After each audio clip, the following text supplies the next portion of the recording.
नमस्कार साथियों, आप सभी लोगों का स्वागत है आपके अपने social media platform Yadav vision पर। साथियों, मैं अभिषेक यादव, कैमरामैन अश्विनी यादव के साथ आज आप लोगों को पिंक सिटी गुलाबी शहर जयपुर राजस्थान में लेके आए हुए हैं। यहाँ पे साथियों आपको बता दें कि अखिल भारतवर्षीय यादव महासभा की एक राष्ट्रीय कार्यकारिणी बैठक संपन्न हो रही है। साथियों, मैं बता दें कि इस महासभा में अखिल भारतवर्षीय यादव महासभा में इस मीटिंग में भारत की हर एक कोने से लोग आए हुए हैं। तो मैं आपको एक अखिल भारतवर्षीय यादव महासभा की ऐसे चेहरे से रूबरू करवाएंगे जो महासभा की बहुत बड़ी पहचान है, जिनका नाम है दादा जगदीश यादव जी, जो कि मध्य प्रदेश से बिलोंग करते हैं और अखिल भारतवर्षीय यादव महासभा में राष्ट्रीय उपाध्यक्ष हैं। सबसे पहले बहुत बहुत स्वागत है दादा जी आपके अपने हमारे social media platform Yadav vision पर। बहुत बहुत धन्यवाद, आपने समय निकाला और हम लोगों को अपनी बात कहने का अवसर दिया।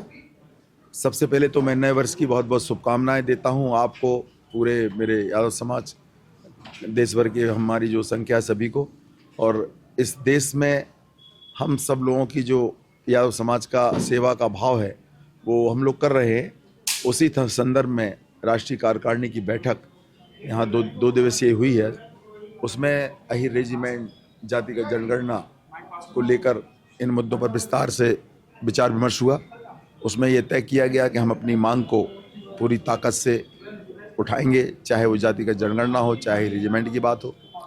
और मैं खासतौर से जयपुर में इस आयोजन में यहाँ के जो स्थानीय लोग हैं जिन्होंने इस आयोजन को बहुत अच्छी तरह से व्यवस्था की, सब लोगों को बहुत ही इंतज़ाम बहुत अच्छे थे। और ख़ास तौर से मैं आदरणीय करण सिंह जी का, जो हमारे यहाँ के अध्यक्ष हैं प्रदेश के, और आदरणीय महेंद्र जी जो कार्यकारी अध्यक्ष हैं, उनके बेटे की आज लगन भी है, हम उसमें भी सब लोग शामिल होने जा रहे हैं। और आपके चैनल का मैं बहुत बहुत आभारी हूँ जो आपने यहाँ पर समय निकाल कर हमें अपनी बात कहने का अवसर दिया।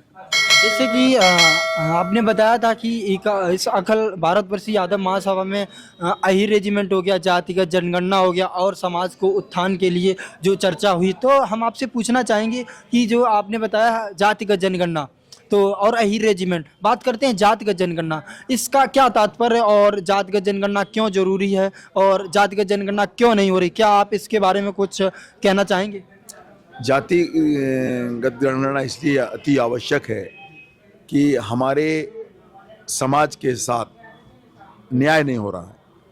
हमारी आबादी जो है उस हिसाब से हमको हक हमारा प्राप्त नहीं हो रहा है, चाहे वो किसी भी क्षेत्र में हो, आईएएस हो, आईपीएस हो, चाहे वो व्यापार का क्षेत्र हो, चाहे वो राजनीति का क्षेत्र हो, हमें हमारी आबादी के हिसाब से हिस्सेदारी नहीं मिल रही है। जैसा कि सर हमने पढ़ा था कि ओबीसी है ना वो 85% है और जो अदर हैं वो लगभग 15% है। और तो इसका क्या मतलब तात्पर्य है, क्या जो 85% है क्या उनको 85% हक नहीं मिल रहा है? ऐसा है कि आप जो बात मुझसे पूछ रहे हैं मैं इसमें आपको क्लियर कर दूं, स्पष्ट कर दूं।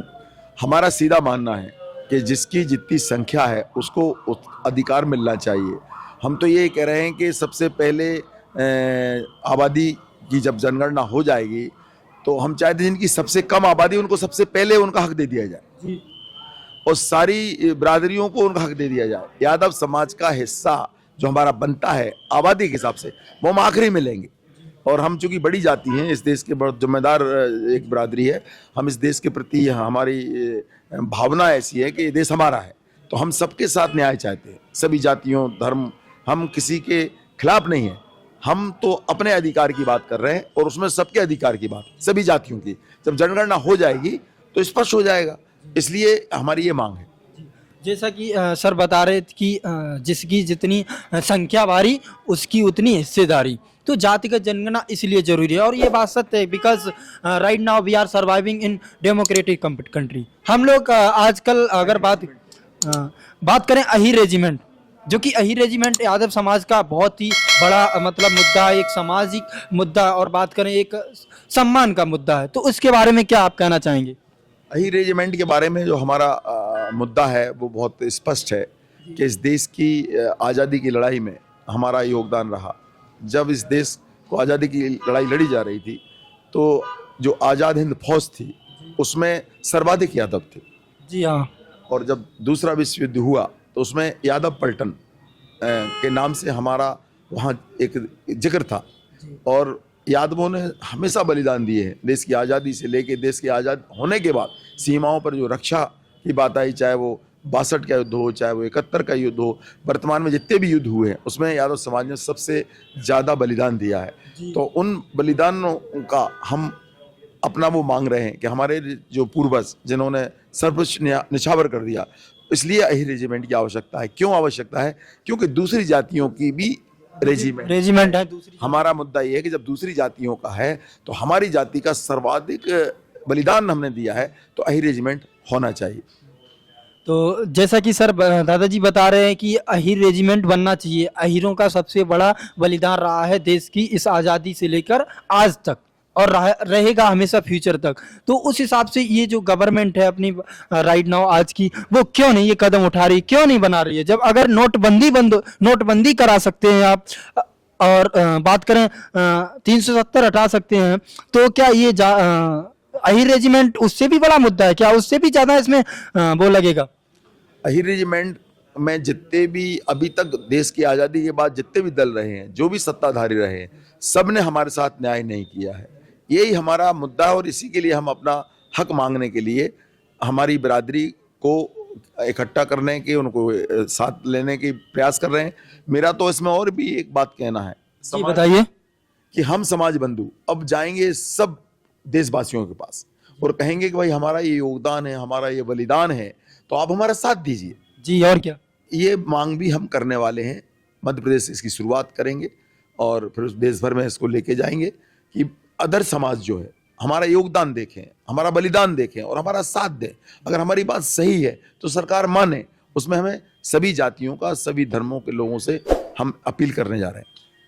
दादाजी का बहुत बहुत धन्यवाद। जैसा कि दादाजी ने अहिर रेजिमेंट और जातिगत जनगणना पे एकदम सही बोला, और यही है, एक्चुअल में यही होना चाहिए। बाकी आपका बहुत बहुत धन्यवाद, आपने अपना कीमती समय दिया हमारे सोशल मीडिया फेस को, यादव विजन को। बहुत बहुत धन्यवाद बेटा, आपका भी बहुत बहुत धन्यवाद। और यादव विजन जो काम कर रहा है समाज के लिए, उसके लिए मेरी बहुत बहुत शुभकामनाएं हैं। बेटा, तुम जैसे ही नौजवान लोग इसमें हिस्सेदारी कर रहे हैं, इसका बहुत उज्जवल भविष्य है। इसी शुभकामनाओं के साथ आपका बहुत बहुत धन्यवाद। धन्यवाद।